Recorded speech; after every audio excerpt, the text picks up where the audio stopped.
I like new setups, and they're fun, but it means that I have to get my act together, I guess.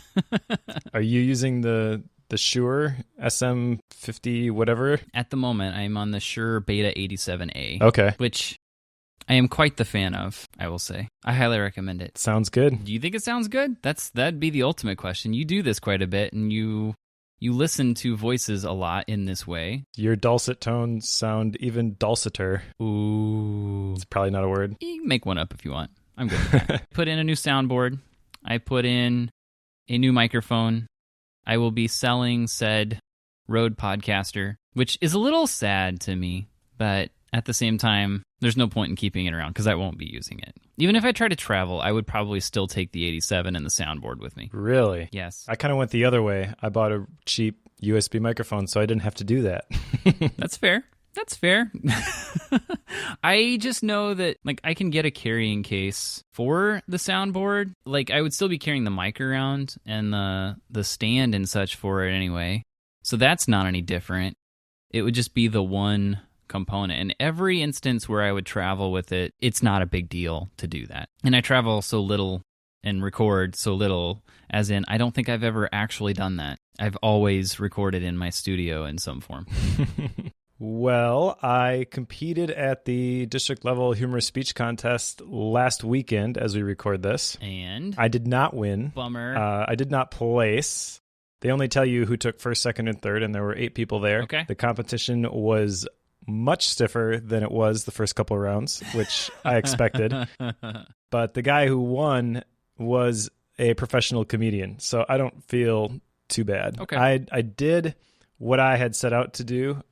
This was the biggest Toastmasters stage I've competed on, and I wanted to prove to myself at the very beginning of this. The only reason I entered the humorous speech contest was that I was competing in the inspirational contest last spring, got on stage and blanked. So I needed to prove to myself that I could do this, and I've now done it several times, including the last time on a stage with a Britney Spears style microphone attached to my head. It was the most formal setting I've had in quite a while, and definitely the most pressure-filled scenario I've spoken in, and I delivered it about as well as I could. I was happy with the performance, so I'm completely okay with not winning. While I was there, I got connected with the keynote speaker. His name is Aaron Beverly, and if you were to do a Google search for him, you would see he is the runner-up from the 2016 World Championship of Speaking, and he did it by breaking all the rules, so Josh would probably like this guy. All right. Like in Toastmasters, you're supposed to have a very short, to-the-point title, because when you compete, they say your name, they say your speech title, then they repeat your speech title, and then they repeat your name, and then you go. And this guy had a 57-word title, which was just rambling, and he used it to make a point in his speech. But it was really funny because you've got this guy. It's a world championship of speaking, so I don't know if it was in India or wherever when he competed. But there was an Indian man who was announcing him, and so he's got this accent, and he's just this big run-on English sentence that, I don't speak multiple languages, but this sentence really only makes sense in my head in English. I don't know that this title would translate well at all. And you could tell, as he's reading through this, he's kind of having trouble piecing this together because it's grammatically incorrect, it's breaking all the rules, and the audience is just cracking up for 2 minutes before Aaron Beverly even gets on the stage. Well, anyway, so he took second in the world competition, and he is going to be coaching me. So that's pretty cool. Nice. So I need to understand this. So he made the long speech title completely ridiculous because by the time he actually gets to speak, people are already laughing. Is that part of it? Pretty much, yeah. And I am searching right now for the link, so maybe you can include this. Yeah, there it is. The title of it is the 57-word speech title. Okay. He's a really good speaker. He did a great job at the conference, and then he had a booth set up, and he does coaching, and he had a special package he put together for conference attendees, and so I've got my intro session with him on Monday. Nice. That sounds like a pretty good gig.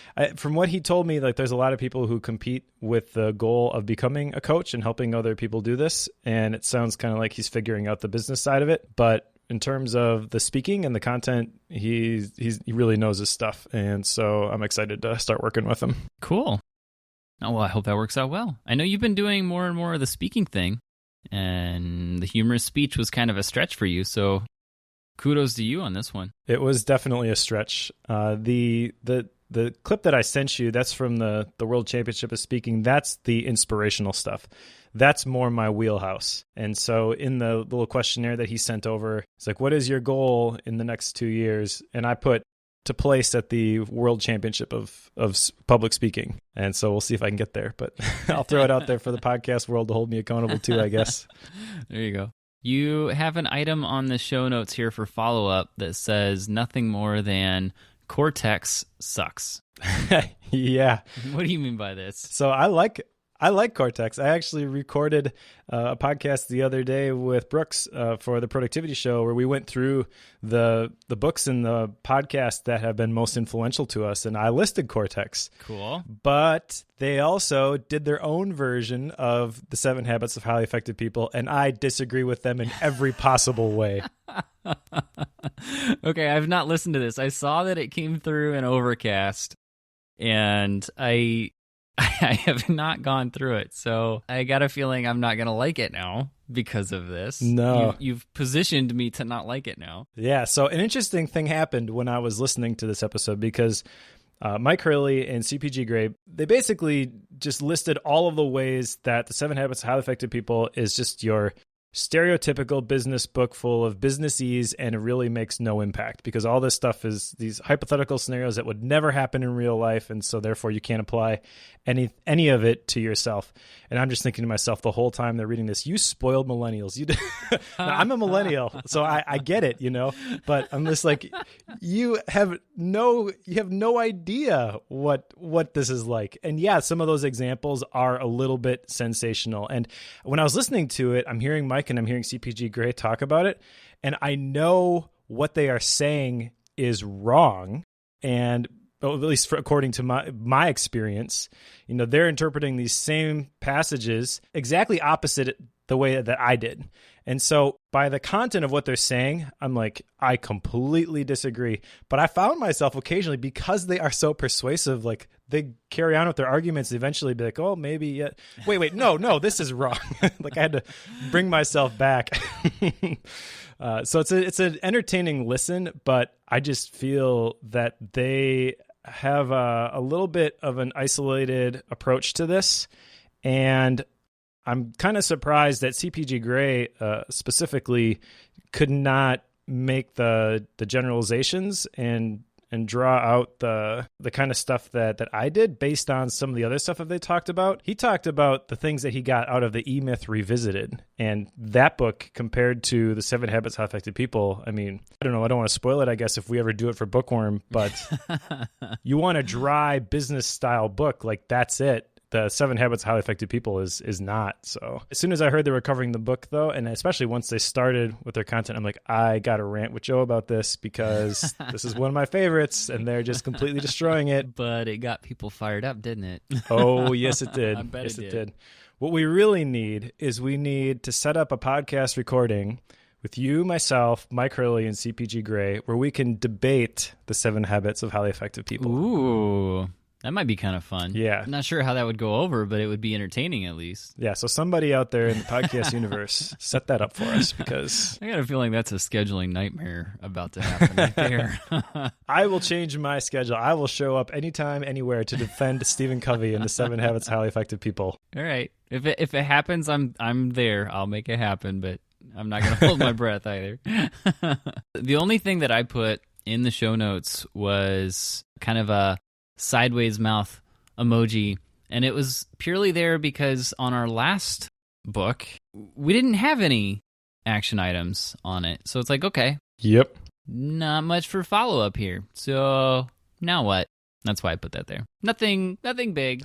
Now we rant about Cortex and we talk about podcasting, obviously. Right, we get to go off script and do whatever we want, which means that we've now wrapped up our follow-up, all 2 points of pseudo follow-up. What's today's book, Mike? Today's book is Mindset by Carol Dweck, and I believe that this was a listener recommendation, but it's a book that has been on my radar for a long time, so I was excited to dive into this one. And at least in my opinion, it did not disappoint. I found myself...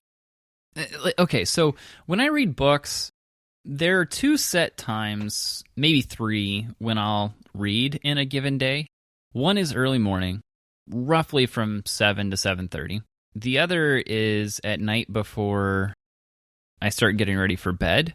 So in the midst of my day, I also sometimes have a single point, like before lunch or right after lunch or something. Somewhere in there, I'll sometimes pick it up for about 10 minutes, just as a good transition time between my working schedule and going up to see my family for lunch. So I will oftentimes read at those points. When I have a book that's especially interesting to me, I will sometimes pick it up just at random times. Like I'm waiting for the girls to get ready to go out the door, and I will grab my book and read for those 2 minutes or something like that. Well, girls getting ready to go out the door. 15 minutes. So with those little tiny bits, I don't often do that, but when I have a good book, I will do that. And this is a book that I did do that with.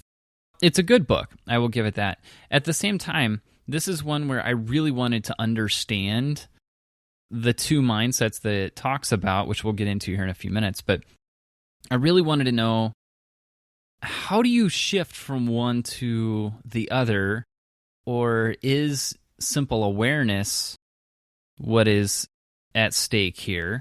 Because a lot of times, you know this, we go through these books and it's like, okay, what do I do with this? I don't know, but it's a good book. It's a good thing to know. Maybe just being aware of it is all I need to take away from it. Like, that was a thing that I was wondering with this, and not sure that I have a set answer on whether or not I got solid action items out of it. I think I did, but at the same time, it was one that I just really wanted to understand this as best I could. So I kept reading and wanting to pick it up. So I read it quick. Yeah, I also read it quick. I brought it with me to the district conference for Toastmasters.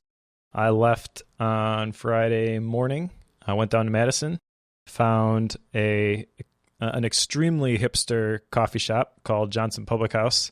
Sat there all afternoon and read, and then Saturday left the conference for a little while, went back to the hipster coffee house, and read it again. I finished this book in 2 days.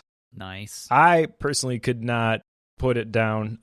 If you look at it, if you were to take like an X-ray approach to this book, it maybe looks a little light on content, but I really liked the approach. Like the very beginning, and the first talking point we've got here is the fixed versus growth mindsets.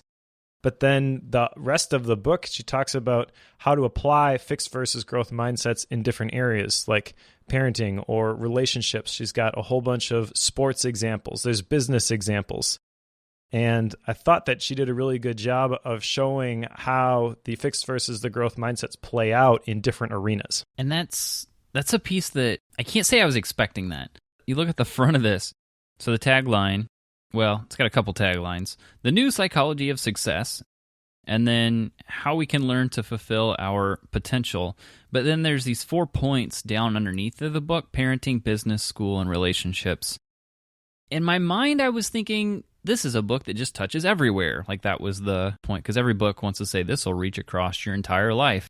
I get that, and I love that it does touch so much of just life in general, but I can't say I was expecting it to actually go through and talk about teaching and relationships and how does this apply to business and what happened at Enron. Like, I can't say that was a thing I expected, but I really appreciated. It definitely took this seemingly simple idea and applied it to a bunch of areas that we all either have been through, are going through, or will go through at some point, most likely. I just found that fascinating. And again, it's a simple concept, but at the same time, it can be a bit profound. So I like the duplicity of the nature of the idea. Yeah, and in these individual areas, she has a lot of concrete takeaways. So I think Sir Ken Robinson, who we covered earlier, should write to Carol Dweck and ask for tips on writing action items for his books. Because that was another one where it's just like, let's talk about all this stuff at a high level and not give you anything concrete to hold on to. And while the teaching aspect of this particular book didn't really impact me because of my situation, a lot of it was just like, how do you take a bunch of struggling students and make them care about learning and get them invested in developing this growth mindset? So there's a lot of stuff for like working with a group of kids and stuff like that. That didn't necessarily speak to me, but when I was reading that section, I noticed the prescriptive formula that she was giving, and I was like, wow, that's actually really good. A lot of people could benefit from that sort of thing. So let's jump into what these two mindsets are, because I think the rest of this conversation, it's probably going to be a little bit different than we normally do for Bookworm, since I kind of filled it out in, well, did I do all of these? I did do all of these. You did. So I saw your talking points here, and that's not how I took notes on the book at all. I have the different areas broken out, but I liked your approach, and so I didn't want to add a bunch of things. I basically want to go off of what you've got there and see where it goes. Okay. And that's why I say it might be a little bit different because, well, let's just jump in. It'll make more sense once we get going, but this might feel different from what we normally do for Bookworm. Yeah. All right. So fixed versus growth mindsets. Go ahead. You jump in. Okay. Well, the definitions that I wrote down and the whole first section of the book is just elaborating on these two. But I think a good summary is the fixed mindset is saying, I am who I am and I can't change. They are a non-learner. Versus a growth mindset says, I have the ability to become who I want to be, and they are a learner. So if you like to learn new things, you probably have embraced a growth mindset. If you resist learning new things and you want to stay where things are comfortable, then you probably have a fixed mindset. And that whole idea, I know if you're listening to this, maybe that makes you feel uncomfortable. It made me feel uncomfortable as well because I like to have things very systematized and I like to know what to expect. But the truth is that the struggle or the puzzle, the problem that you're trying to solve, that does a lot of good, and it creates the growth mindset because it makes you think outside the box. It makes you expand your approach and your mental toolbox and how you tackle these things, and then the process leaves you better. It's kind of like The Obstacle is the Way by Ryan Holiday. I thought about that book a lot when I was reading this one. That's a fair point. I hadn't thought of that particular book when I was going through this, but it makes a lot of sense for sure. And I just think it's interesting that, it's simple. You either think you can get better or you don't. That's, there's a gross summarization of the book. Can you get better or not? And my sense is that most Bookworm listeners probably fall, for the majority part, into the latter camp where we think we can get better. And that's the mindset that we have of being able to always grow. That's just my sense, because that's kind of the point with Bookworm. Just trying to find, we go through books in an effort to learn and then try to take something away from that helps us improve some area of life or develop an idea in more fully in our minds. That's a lot of what we do on Bookworm. And I have a feeling that a lot of people who listen to us tend to fall into that same camp simply because, like-minded folks tend to gravitate towards each other. So welcome aboard, listeners. And it's something that if you start to pay attention to other people that you interact with, it's kind of uncanny how you can pick up which mindset people are operating from, and very quickly. Did you notice this? Like, just from having conversations, even with some of the youth at our church who volunteer, like just having conversations with them, you can very quickly pick up which mindset people have a tendency to come from. Oh yeah, for sure. And even people who are listening to Bookworm, well, I think you're generally correct that they fall into the growth mindset category. There are definitely areas of your life where even if you have embraced a growth mindset, even if you are looking to develop personally, there are areas where you've just closed down and accepted a fixed mindset. The fixed mindset, one of the other points I wrote down here, is that they don't admit or correct their deficiencies.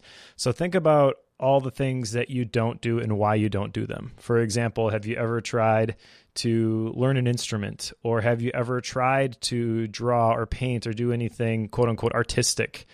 For a long time, I didn't. I was just like, my brain doesn't work that way. It's not the way I'm wired. It's just not my thing.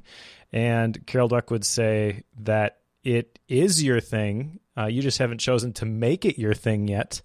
And it's pretty astounding when you do make that mental switch to say, I am going to get good at this thing, and I'm going to apply myself. I'm going to push past the obstacle. I'm going to push past the barriers. I'm going to figure this thing out, no matter what area that happens to be in.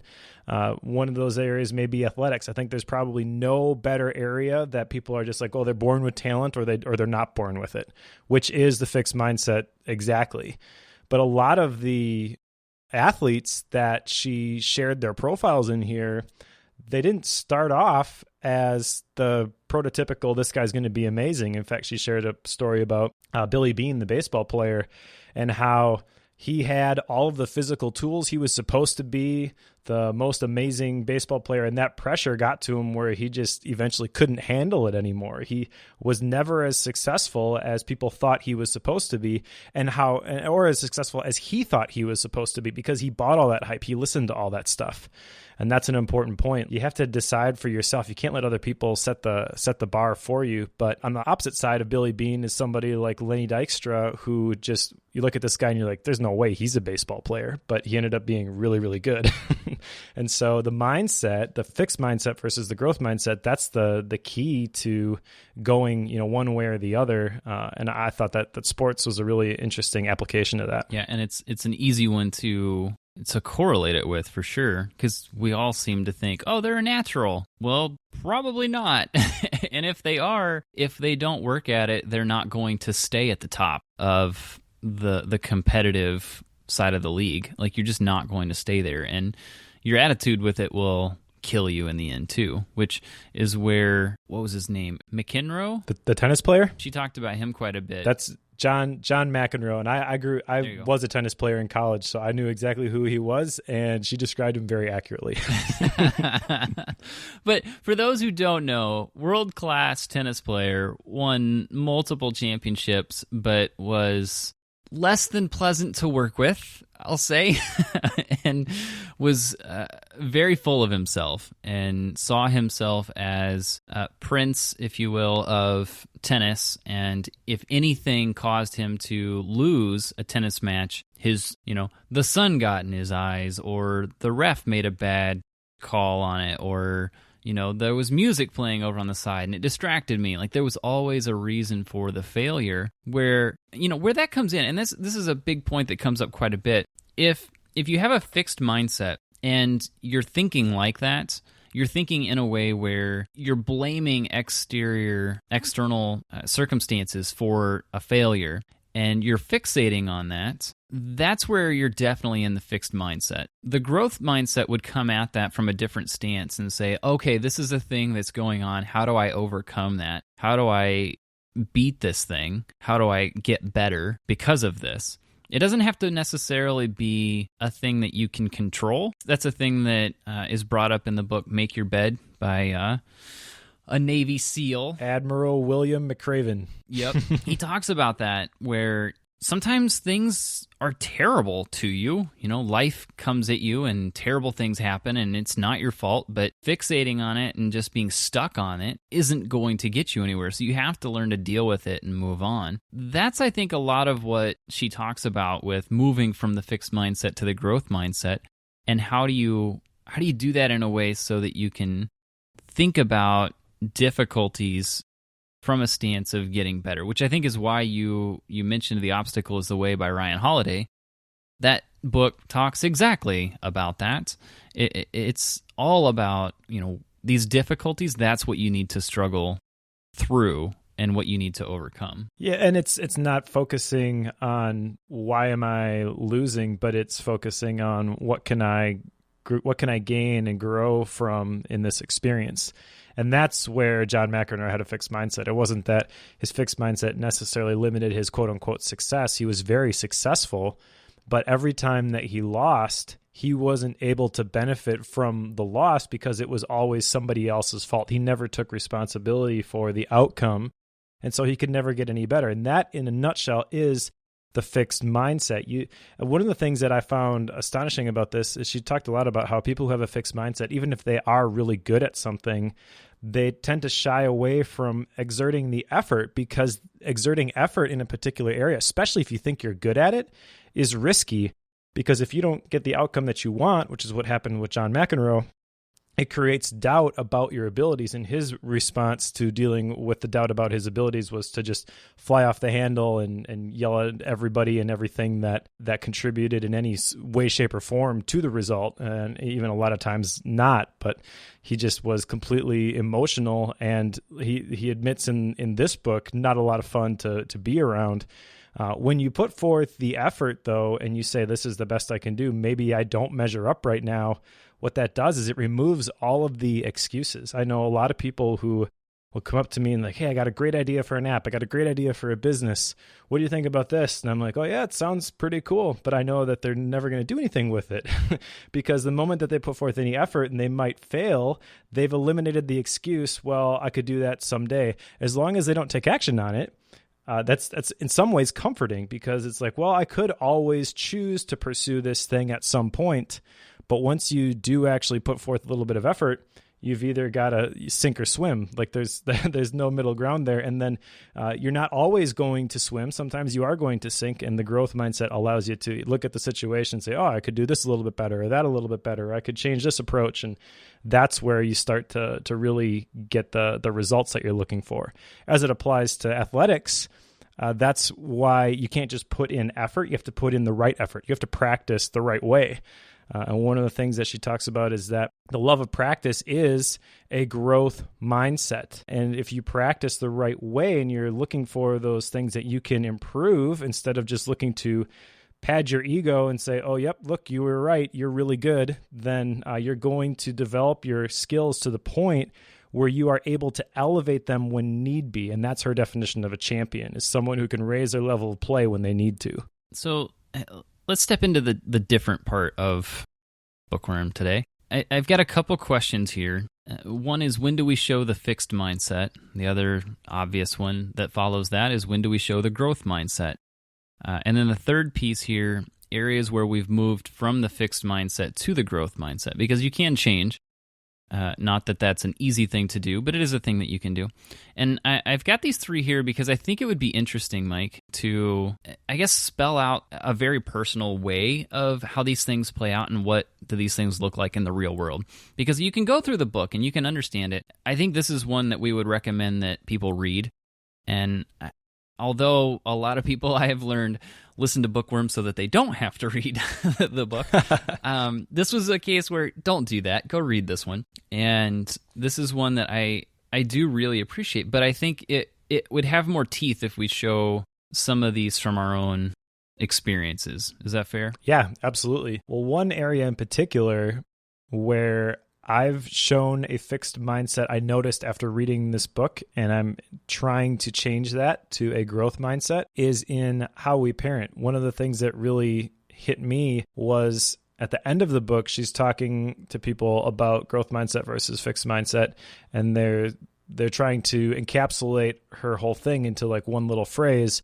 And they say something like, praise the effort, not the outcome. And she's like, no, that's not right. What you need to do is you need to praise the effort in light of the outcome. Like, you have to take the outcome into consideration when you are praising the effort. And so there's kind of two levels of revelation here for me. Number one, you definitely do not want to say, wow, you're really good at that, because even though you're trying to be encouraging as a parent, that may be enough to say like, oh, I'm really good at that. My parent thinks I'm really good at that. I better not try that again, because I might let them down. They might see through me. They might see that it's all a hoax. You know, I'm really not as great as they think I am. And then the other level is that you also just can't praise the effort. You have to take it to the next level and teach them that, you know, your effort that you put forth this time, maybe it wasn't good enough to get the result that you were looking for. So we're not going to necessarily praise that effort at that moment. If it's the best that you can do, that's fine. But then how do we grow from here? How do we change what we did so that we get the result that we're looking for? And I haven't really synthesized exactly how to determine, because I think there's some danger here where as a parent you could be like, well, here's the goal that we're shooting for. And the kid's like, nah, I don't want to do that. Right. So there's got to be some collaboration and agreement and unity in defining this.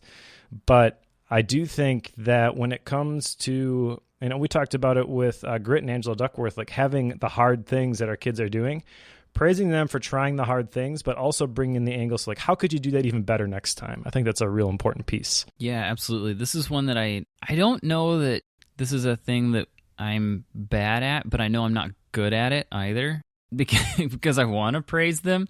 Like, it's the thing that we've been told, build up their self-esteem and self-confidence, blah, blah, blah. But at the same time, she shows how that does have a fair amount of negatives that come with it, for sure. And that's what you don't want. And I've caught myself, oh, you're really smart. Like, I've said that probably more than I should.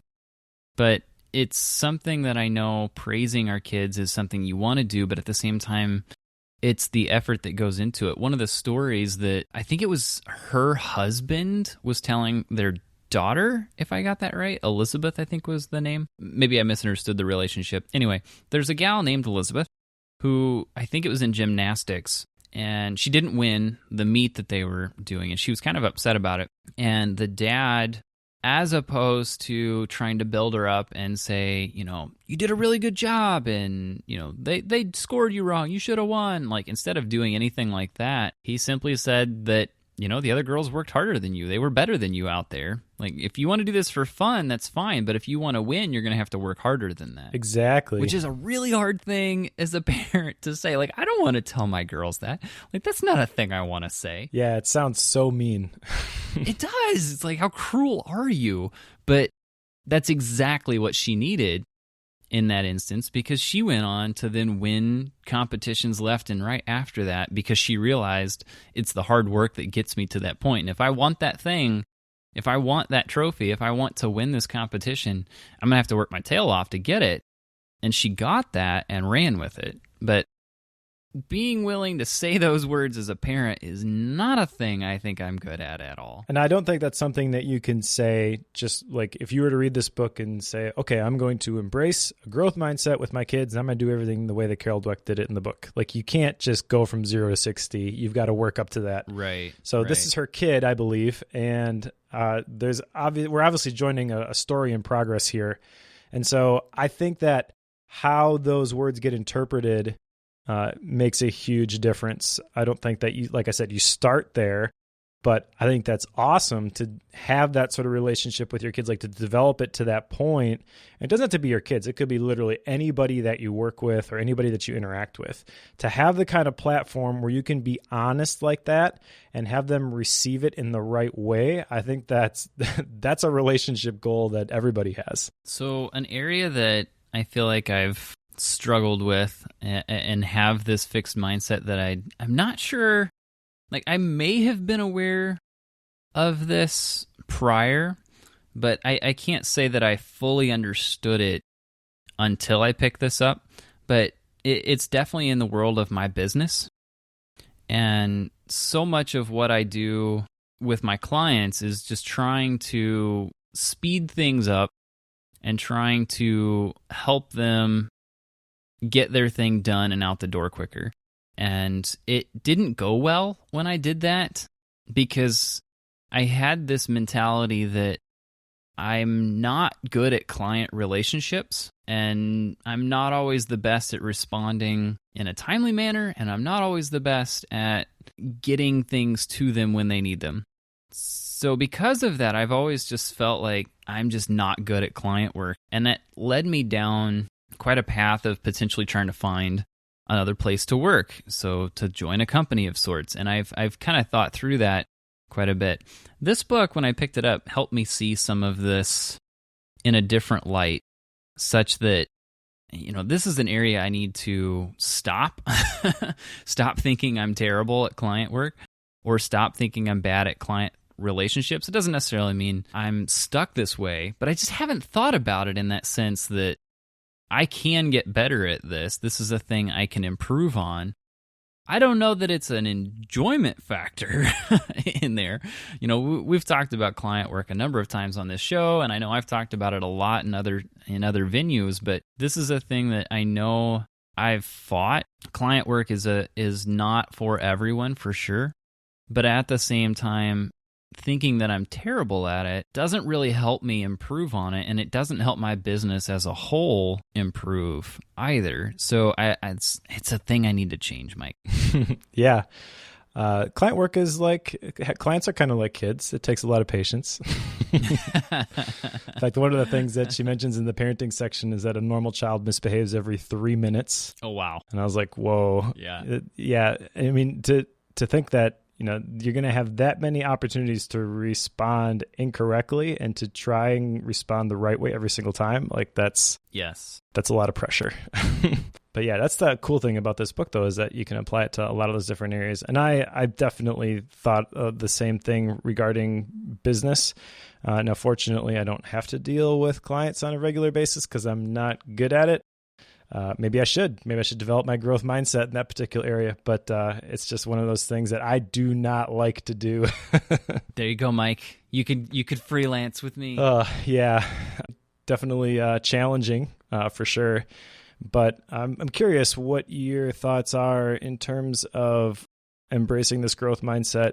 Do you think that it's the kind of thing where every opportunity you get, you should be saying to yourself over and over and over again, growth mindset, growth mindset, growth mindset? Or should you be picking like one of these areas that you want to develop this growth mindset in and work on that and then move to another one? Yeah, that's a good question. I know that for me, when it comes to client work specifically, I can do the work in a specified time frame. That's not an issue. It's the communication side in particular that I sometimes struggle with it.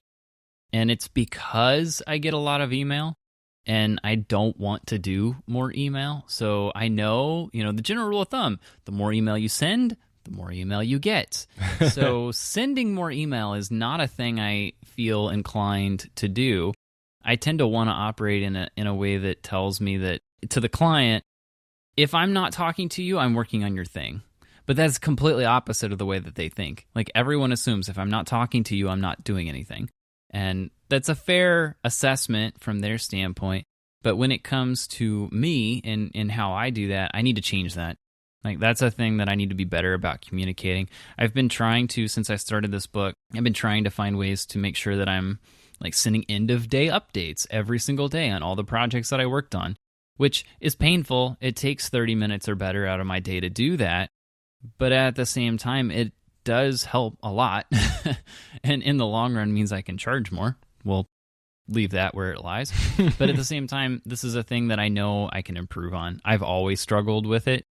I've always just thought of it as a thing that that's just the way I am, but it doesn't have to be. Right, exactly. Now, you mentioned communication, and that got me thinking because a lot of the stuff that she outlines in the book, parenting, business, school, relationships specifically, that's all interpersonal communication. I get these terms mixed up, but intrapersonal, I believe, is the one where you're communicating with yourself. Yes. And as I'm reflecting on the areas that I have a growth mindset and the areas that I've finding myself leaning even occasionally towards a fixed mindset, I realized that when it comes to the intrapersonal stuff where I just have to take care of my own stuff, I do pretty well in that regard. That's where Bookworm was born out of. And we've talked about that a lot, so we don't need to revisit it, but it was just a recognition of the fact that I want to read more. And so who can I get to read more with me and hold me accountable? Hey, Joe. Hi, Mike. Even that, like, it's not dependent on you saying yes for my focus to be on how do I develop myself personally. But all the other stuff, I feel like there's definitely areas for me to grow. The other area here that really kind of stood out to me was this whole idea of relationships. And she kind of talks about it specifically between like yourself and a significant other. So that was my lens as I approached this. But the thing that she said here that I really want to point out is that they worked happily ever after comes before they lived happily ever after. And when I think back to all the times where my wife and I have struggled for any sort of length of time, it's because we have not been diligent about making sure that we communicate. And she says, again, in that section, mind reading instead of communicating inevitably backfires. Yes. So that was like one area where it was crystal clear to me. Like there are definitely times when I'm focusing on this through a fixed mindset. When you view your relationship as having the potential for growth, that is a pretty radical paradigm, especially with the way that the current culture is, where I kind of feel like, and I know this is a generalization, but I kind of feel like we're at this point where people are kind of just like, well, what's the point with marriage? Because at some point, like it's just not going to work anymore.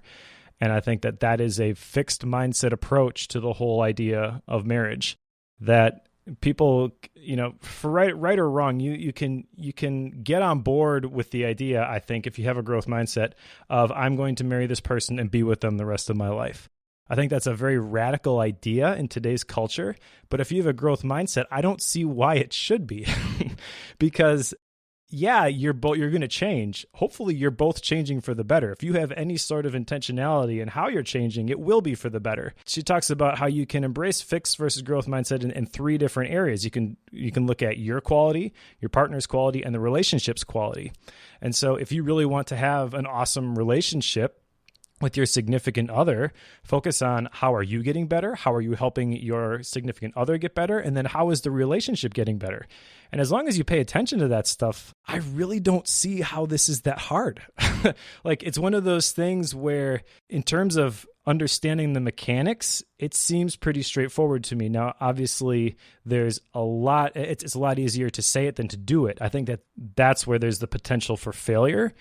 But I just look at this and I'm like, as long as I'm careful, like we shouldn't have to go through that stuff. Now, I know that there's going to be people who are even listening to this who like they've been through that stuff. And sometimes it's not your fault. There's nothing you can do about it.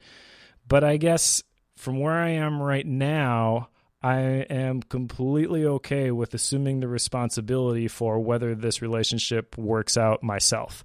Because I know from the 10 years plus that my wife and I have invested that if she's got an issue, a lot of times it's because I'm not doing what I'm supposed to be doing. And if I look at that and fix it, then the relationship benefits. Does that make sense? Yes, because you both have the mindset of working at it and sticking with it. Yeah, and I guess you don't even have to have the mindset of when I say I do, it's forever. But just having that mindset of the relationship that you have, like it's not either, okay, so this is kind of like in direct contrast to the book that we read by Amanda Palmer. Like she talks about her different relationships and how... You loved that book. I loved it, yeah, you're right.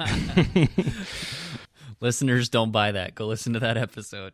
Yeah. But in that book, she talks about a lot of her relationships, and she even talks about how they'll start off great and then they'll turn sour, and then like she leaves and she finds somebody else. And that's the reason why she had so much trouble accepting the relationship that she had with Neil, I think it was, at the end.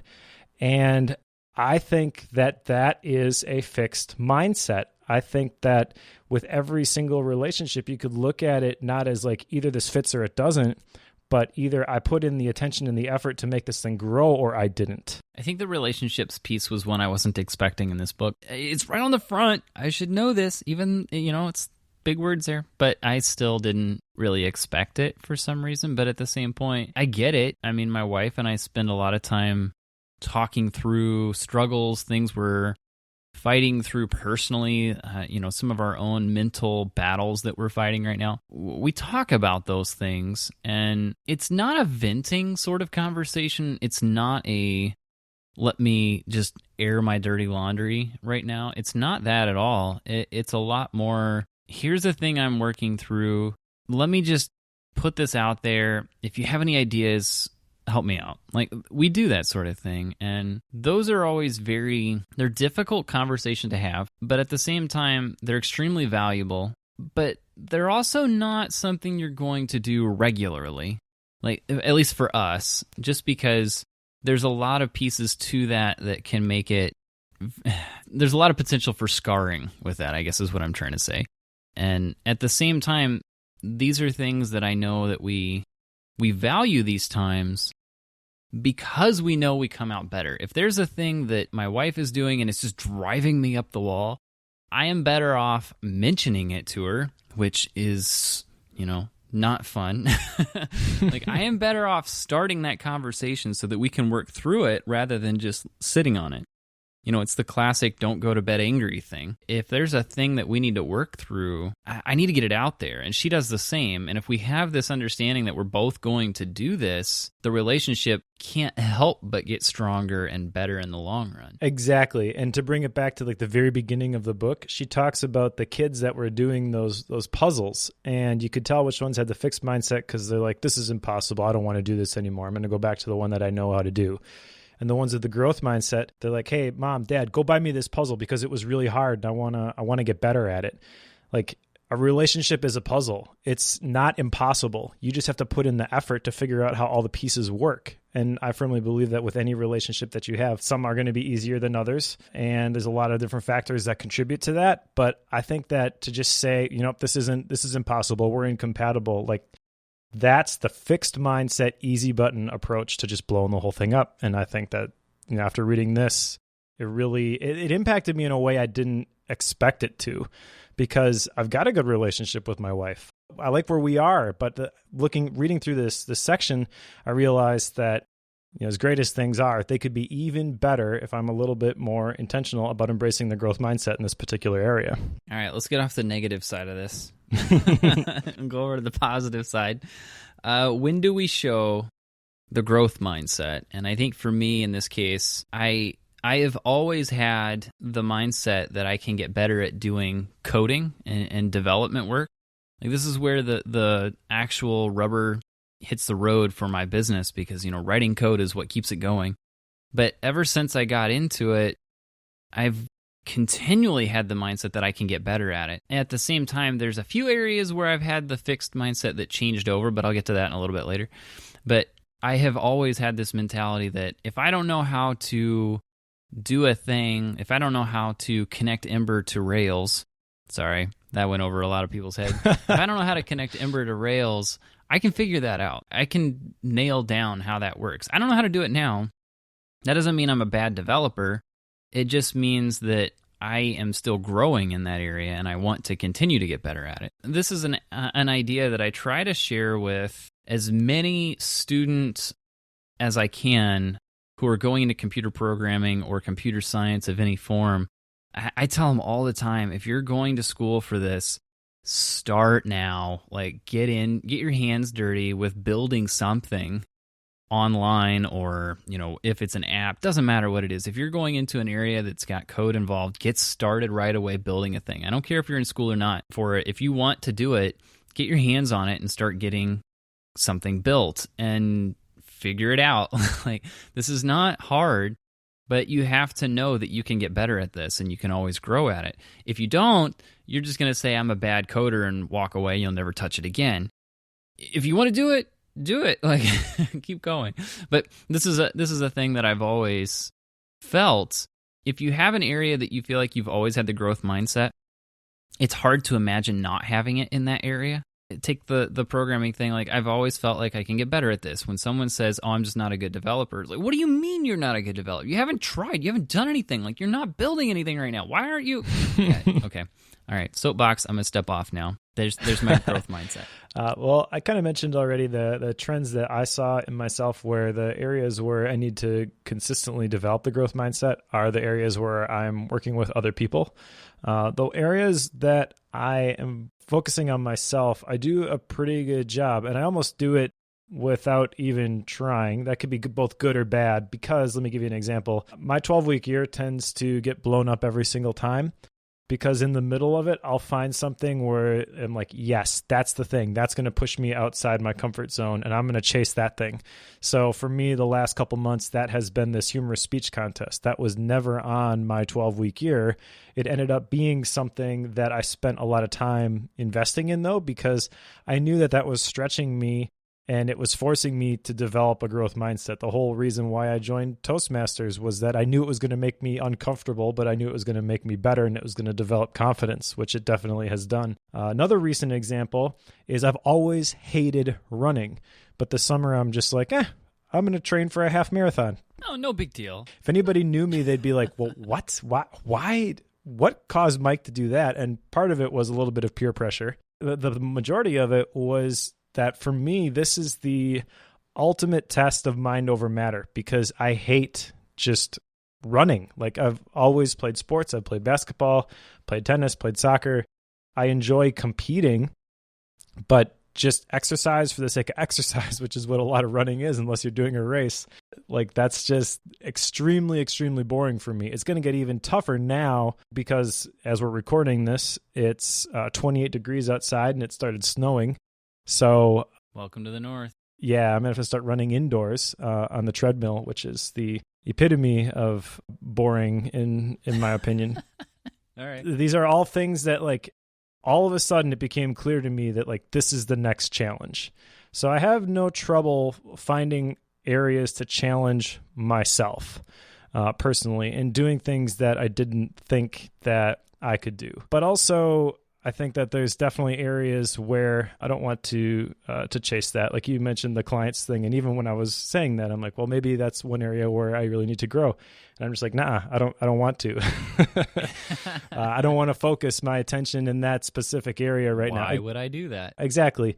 And so, and that's why I asked the question, like, do you think that this is the kind of thing where you're either all growth mindset all the time, or do you pick individual areas that you need to work on? Because kind of what I've been doing, I noticed, if I'm doing my own personal retrospective, is that I've got these different areas in my life. It's kind of similar to like the Wheel of Life exercise, if you're familiar with that, where you rate yourself in the different areas, and then you pick the one where maybe it's not quite where you want it to be, and you find a challenge in that particular area. That's kind of what I've been doing. And in terms of myself personally, like, there's a lot of things that I do now that I never pictured myself doing. So I'd like to think that there really isn't anything that is off limits per se, that if I were to see something and be like, oh yeah, that's the next challenge, like I wouldn't have the resistance like, oh no, I definitely am not wanting to do that. I'm not going to do that. I feel like, at least recently, I've done a fairly decent job of just being like, well, let's try it. Let's see what happens. And so far, the results have been pretty positive. So you mentioned the 12-week year blowing up about 6 weeks in. Have you caught on to Jocelyn K. Glei? Hurry Slowly. Yeah, I love that podcast. Yeah, so very first true episode, she had a trailer that came out at the beginning, but Jason Fried was on there. It's a good one. He was talking about base camp and how at base camp, they do 6-week cycles. Yep. And I have seriously considered moving myself over to 6-week cycles instead of 12. Because at 12, like, here's a classic example.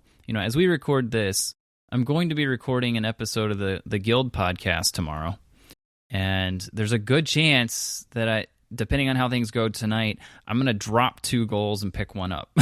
So, like, okay, well, I'm 6 weeks in on it right now. That's about right. So if I make these things a little bit smaller in size and run 6-week cycles instead of 12, it might make more sense to me to do that. I've seriously considered doing that. I haven't decided if I'm going to do it or not because I haven't thought it through in its entirety. But it sounded like a thing you might be interested in. Yeah, that's a cool idea. The thing you lose with that, obviously, is the buffer week. I don't know how you really account for that. Yeah, you can take 3 or 4 days and do it. Right. But I do think that there's a lot of value in that approach. And I think that it's important to be willing to modify your goals. Like, if you were to be chasing something and it's just not working, to be willing to kind of shift, or not even necessarily completely change direction, although maybe sometimes you do want to do that. But I think that a lot of times, for me anyways, it's just like, well, this was the idea behind this. The idea is still good, but the execution isn't quite there. So we need to try a little bit different tactic in order to achieve the result. Fair enough. All right. So what are some areas where you've moved from fixed mindset to growth mindset, Mike? Well, I'd like to believe that I've made that shift in the parenting mindset. That area hit me really hard when I read it. And immediately after, I talked to my wife about it. And I was like, we can't say this anymore with this specific kid, because what it's doing is this. She's like, what are you even talking about? That doesn't make any sense. You're off your rocker. What are you reading? I'm like, no, just read this book. Read the first, read pages 1 through 70, and then read this section right here. She's like, okay. And then the other day, we were sitting on the couch at night, and she's like, yeah, I'm beginning to see what you mean. And so with parenting specifically, it can't just be one person's approach. It's got to be a team effort. And so my wife is a critical piece to the acceptance criteria in that particular area. But I do feel that we have made a shift in the area of parenting, where it's not focusing on who they are or the skills that they currently have. So not saying, wow, you did that was a really great job. You're really good at that specific thing, because we have said that in the past. And also not saying wow, you did you put in a good effort. There's still some figuring of this out, but we're both consciously aware of how we praise our kids now. And I think that's good, because good parents, according to the book, they set high standards when they show their kids how to reach them. That's what I want to do. I want to challenge and nurture. And I think that we're making progress in that direction. Good deal. Yeah, I know one of them, all of mine are business-minded for some reason, but it might be because I've been thinking about it a lot, and this book really challenged me from the business side of it. But one area that I didn't realize I had fixed until...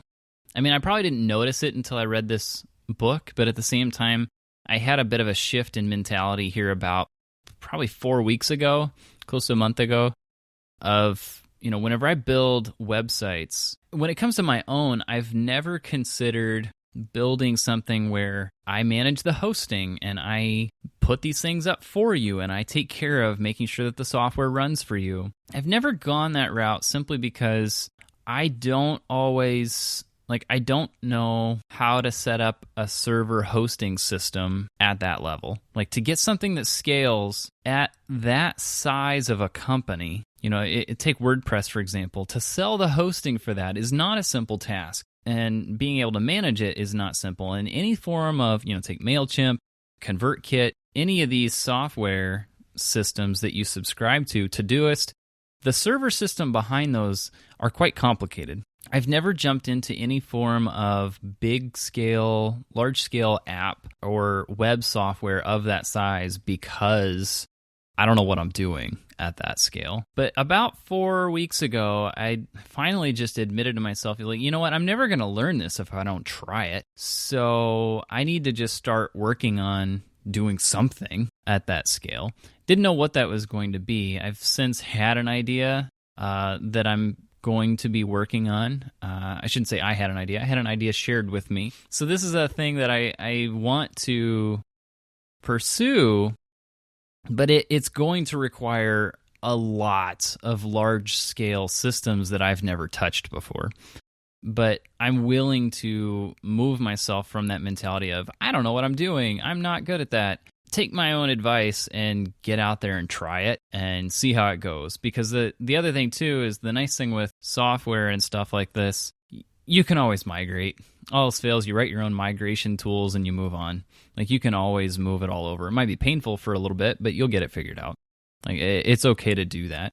So I am glad that I've made that shift. I think it's got a lot of potential in what I'm pursuing in the future, even if this current idea isn't the right one. I think it has enough learning that can come with it that it'll eventually get to a bigger idea that I think will hit. But that's what I know. I think this is an area where it's been a very good thing for me to move from the, I don't know what I'm doing, I'm not good at this, to, I think I can pull this off. I just need to spend some time with it and learn it and being willing to work through the setbacks. Makes sense. So she actually has in this book, by the way, the 4 points for converting from fixed to growth mindsets. Yes, I like these. Yeah, I thought you did, but I was also a little bit confused by your comment at the beginning about the not being actionable. I kind of get that based on what these are. So let's run through these, and then I want to get your input on this.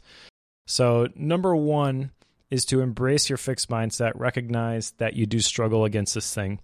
Number two, become aware of your fixed mindset triggers. So we've all got these things that are going to set us off and force us back into that fixed mindset. Number three is give your fixed mindset persona a name. So it's kind of coming outside of the fixed mindset and saying that that guy over there, he has trouble with the fixed mindset, but I don't, which is a little bit weird when you think of it that way. But kind of fun, but odd. Yeah. And then number four is educate your persona and take it with you and take it on the journey. Now, I can see why you might say, well, how do I know if this is done? But there was one other thing that really impacted me in this book, and this kind of summarizes, I would say, 80% of my action items that I've ever had. All right. And she says, success equals full preparation and full effort. And so at that point, especially as you're applying it to these four specific things and you don't have a very clear quote unquote definition of done, like this is now done. I have officially converted from fixed to growth. That it's not so cut and dry as that. I think the real key here and the incentive behind a lot of the action items that I have is recognizing that this thing is a problem and then doing as much as I can to fix it, putting in as much effort as I can, and at that point, being okay with any outcome. And so, I definitely don't want to brag, but I have kind of seen this play out just in the Toastmasters stuff and then also the running stuff recently. So I'm training for this half marathon. Half marathon's not till May. I'm like, I got to do something in the meantime. I entered a 10K. All right. When I ran the 10K, no big deal, just a 10K. So yeah, 10K is 6.2 miles for somebody who never ran more than 3.5 before this summer. That was a long ways for me. I'd been training for a while though, and I crushed it. I took second in my age group, and no, I'm not going to tell you what age group that is. But I did really well. My goal was not to do really well. My goal was to challenge myself. But turns out I've done a pretty good job of that. Same thing with the humorous speech contest. I really had no expectations of this is how far I want to get. I just want to get up on stage and remember the words I was going to say. And did that and made it all the way to district before I lost to a professional comedian. So I think that this process, and I guess my point in saying this though, and the reason why I'm not trying to brag is that I don't think it's me that is achieving these results. I think it's this process. I think if you know what you need to do and you you actually prepare, you practice, you put in the effort, and then when it comes time to perform, you give it everything that you've got, you kind of don't have to worry about the results. I think where a lot of people miss this is they put forth the full effort, but they don't have the full preparation. They're kind of caught off guard. I'm going to run this half marathon, and they don't train, and then race day comes, and they're dying halfway through. It's like, well, didn't you know how long the race was? It's 13.1 miles. You've never run more than 3. How did you think you were going to finish this? Oh, my adrenaline was going to carry me or whatever. When you look back, it becomes very obvious where the lapses in judgment are. But I think that the growth mindset can kind of see those things, call out those things, and you can prepare ahead of time. And when you do that, you can just let it rip, and you'll get a lot further than maybe you think. You want to go to action items? Sure. Okay, so I have, one of them here is try to move my fixed mindsets to growth, which I wrote this partway through the book. I didn't actually get it translated to this, but I wrote this down about halfway through the book before I realized she actually had a method here. So what I need to do is change that to name my fixed mindset dude and start to make fun of him. That's where I feel like I need to be on this. So I haven't named him yet, but I'm going to try to give him a name for the next show, and maybe we'll talk about him randomly. What was that? There was a guy who was in the news during one of the presidential campaigns. It was like Joe the plumber. That should be your fixed mindset persona. Joe the plumber. But my name is Joe. It's funny. I was talking to one of my clients, and he he mentioned that he used to freelance, so he totally understands like where I'm coming from on methods and how we do things and how we work together. He gets all that. And he said that he always struggled with sending invoices, and he hated the process of asking people to pay their invoices. So what he did was he set up another email account for some random guy named, I think he said Daniel or something like that, and that was finance. Like that was the finance department. So he would have the conversations with his client and then refer to Daniel to actually send the invoice and do all the financial follow-up. But he didn't have to worry about it because his clients thought it was somebody completely different. So that he could throw Daniel under the bus all he wanted because he didn't exist. That's hilarious. That's a great idea. I know. I've never done this, but I totally understand why someone would. So that was one. I want to try to name this person, non-person, pseudo-person, this thing. And the second one I've got here is I want to start sending a note or an email of sorts to every author that I read. And that sounds like a really weird action item given this book, but it came about because she mentions letters that were sent to her constantly in this book, which I thought that was really interesting because she gets feedback on this stuff from her lectures and such as a professor. So I just wanted to send a note to people. I haven't done it on this one yet, but I'm going to send her a note probably later today or tomorrow and just say thanks for the book. But that's a thing I want to start doing because we read these books all the time, and authors are people too. You know that for sure. But I know from experience that getting positive feedback on a thing you created is extremely uplifting and not always common. So going through this, I realized, I really enjoy when I get these emails. Why don't I send them? I want to change that. So I'm going to send her a note on this one. Nice. I think that's a great idea. That's what I got. All right. So my action items, like you, write out my fixed mindset persona. And in the book, she's got a bunch of different examples of people who have done this. There's like a whole paragraph describing the person. So I'm going to do that by next time. I'm also, hopefully, by next time, going to have a good answer for one of the questions that was brought to my attention when I was reading the relationship section, and that is, how am I helping my wife develop personally? That kind of gets into like the three different areas, your quality, your partner's quality, your relationship's quality. Like I said, I've done a pretty good job on my quality.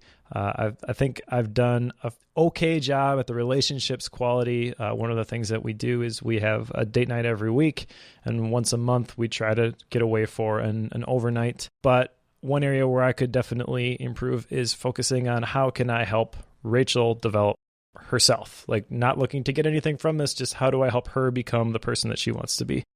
And she's going to listen to this and she's going to hold me accountable to it. So we'll see how this goes. Yeah. The other one, and this is more of a reminder or a framing of the tactic. Like I said, the two areas specifically where I've kind of seen growth in this area are Toastmasters and the running, where these are not things that I pictured I would be doing at all. So if I would have said, can I do this? I probably would have honestly said at the beginning of either of those, no. But there are other areas that I want to take that same approach. And so I want to shift it from can I do this to how can I do this? And that gets into the definition of success, the full preparation plus full effort. If I look at something and say, how can I do this? And I see all the effort that's required to get the result that I want and just decide, I don't have the time or the effort to put forth in this particular area for right now, that's completely fine. But just eliminate the word no from my vocabulary, in essence, in terms of what am I capable of. That's a tall task. A good one, too. It is. And this is not the kind of thing where, like I said, this is not something that I'm going to hit 100% every time. But if I'm aware of it and I'm making an effort to change this, then I'm okay with the results, because it's going to mean that I'm going to think that way less than I would have otherwise. So success in this particular area is, number one, becoming aware of this and then doing what I can, putting forth the effort to correct it. But is whatever the results are, basically, I'm okay with this. Unless, I wake up tomorrow and I'm just completely negative for the next 3 months and I constantly find myself saying, can I do this? At that point, I am going to look at the actual results that I'm getting, but I don't anticipate that happening. Fair enough. For author's style, my thoughts are that Carol is very good at writing, enough so that both of us went through this very quickly.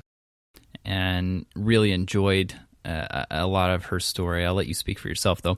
But I did really like this. It's one that there's a lot in here, and seeing this very simple concept of can you grow or not, like your mentality on it, seeing that very simple concept being explained in story after story, in arena after arena, is extremely helpful because you just don't see how many aspects that this affects.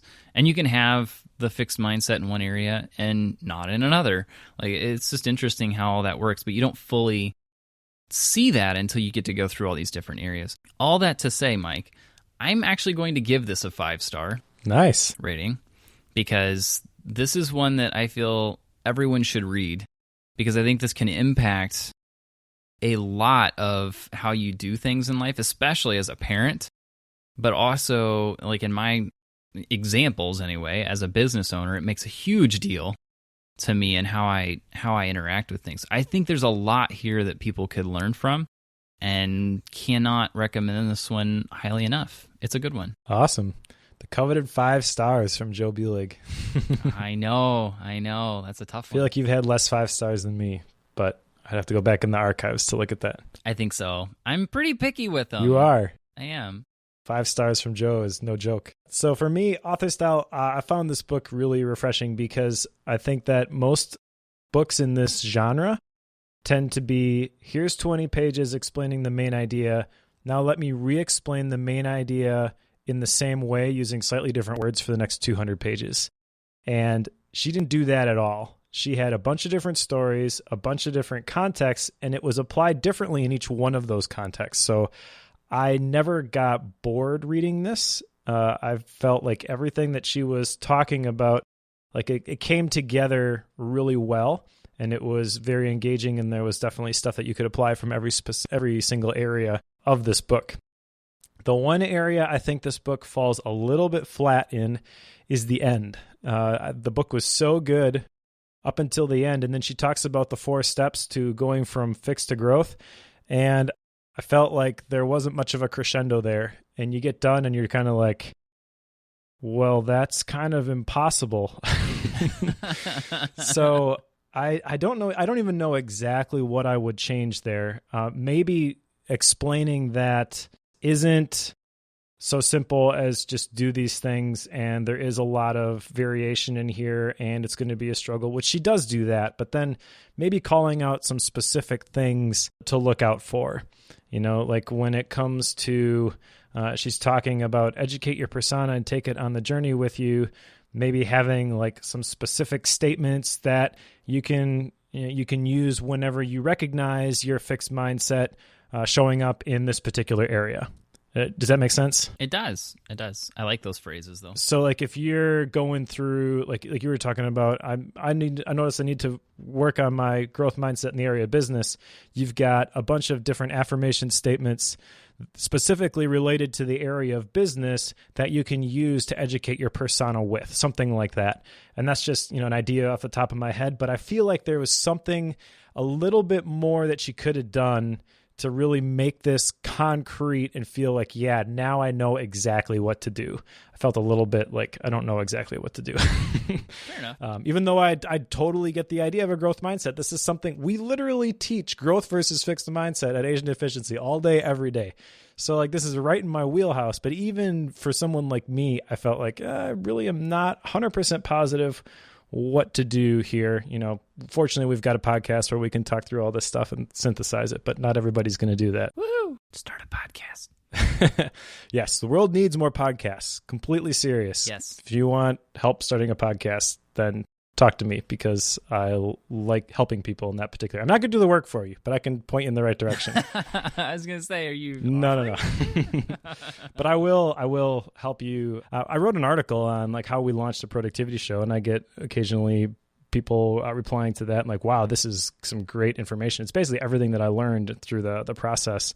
And I feel like it's not as difficult as some people may think, and just a little bit of guidance in a specific direction, like that could really make a difference. So exit soapbox, back to my rating.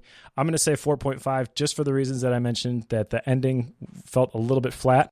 But it's a great book. And honestly, maybe it's just that I enjoyed the beginning of the book so much that the ending felt a little bit flat. Maybe there's nothing wrong with the ending. Maybe it's just from beginning to end, it was just better than I expected. I don't know. But when I think about the books that I've rated 5 stars, the Deep Work by Cal Newport, the 7 Habits of Highly Effective People by Stephen Covey, I felt like this is a really good book and it impacted me a lot, but not to that level. So for that reason, I'm going to say 4.5. All right. We're switching places. It usually goes the other way around. I know. It's got to do that once in a while. All right. So upcoming books, the next one on the list is my choice. Speaking of Covey. I know. The 4 Disciplines of Execution by Chris McChesney, Jim Hewling, and Sean Covey. This is a good one. I actually have finished this one already. I'm just itching to record it with you. And I'm going to stop there. This is a popular one that I'm kind of surprised we haven't done yet. Well, this will be interesting because I tried to read this book at one point and couldn't finish it. I know, you said this. All right, the one after that is one I actually got from you, listening to Whims at Work. You and Drew were talking about The Artist's Way. Right. So I've ordered this. I think it comes today. I'm really intrigued by this whole idea of the morning pages, and I want to dig into this book. I feel like this book, again, I haven't read it and I don't know a whole lot about what the subject matter is other than what you and Drew had talked about. I feel like this one has the potential to significantly impact my work though. So I'm excited. Yeah, I haven't read this one. I know enough about it to talk about it. And I mentioned that on the show, I think. I meant to. But it is an interesting concept that I don't fully understand. So I'm with you. I think this will be a good one. When I saw that you had it on here, like, oh, yes, good. I'm excited about that one. Between here and there, I'm reading a book that was recommended to me by Josh over on the Guild podcast, Algorithms to Live By, Brian Christensen and Tom Griffiths, Applying Math to Daily Life. That'll be interesting. A number of folks have recommended this since I've mentioned this on the Guild, so it'll be interesting. Yeah, I'm curious to see what this one is all about. But yes, math as it applies to life. Cool. And my gap book is one that I am rereading at the moment, which is Work the System by Sam Carpenter. This is a book that is directly related to my 12-week year goal this quarter. Just throwing it out there, I guess one of the things that I've mentioned is that I want to create for our family kind of a standard operating procedures manual, which sounds terrible when you think about it like that. I've explained this to my wife. She's completely on board. That sounds horrendous. Basically, what we want to do is we want to create a set of guiding principles for how we build our schedule. So we want to have documented, for example, that every Tuesday night between this time and this time is going to be date night. And every third Friday is going to be field trip day and those sorts of things. And I think that by codifying these and putting them in a document when it comes time to look at our calendar, it will make things a lot better. Because what I've noticed is that we typically, when it comes to planning family trips and things like that, if we look far enough ahead, we're pretty flexible and we can pretty much create whatever time we want for our family. But when it comes time to the execution and the day-to-day, we quickly find that if we don't put that stuff first, the big rocks, then it doesn't happen. And so this is an effort to make sure that first things remain first. Cool beans. So the book that I have selected for next time, 40X, as it's affectionately known, it is actually a listener recommendation, and I've got a number of these that I've selected for the upcoming shows, but those are all brought to us by listeners like you, and if you have one that you would like to hear us go through, you can do that over on bookworm.fm/recommend. You can also check out the existing book list there at /list. Links to both of these in the show notes, make it easy for you. But both of those will show you what we gone through, what's on the planned list, what have other people recommended, and you can get yours on the list there as well. And if you want to help us take down KCRW, we'd love to have you join the revolution. Just head on over to iTunes, leave us a rating and review. It will boost our search engine rankings in iTunes, and it will help other people find out about this awesome show. Go Bookworm. So if you're interested in 40X, the 4 disciplines of execution, and you're interested in why Mike is struggling to read it and why I like it, you should check us out next time, and we'll go through the 4 disciplines of execution.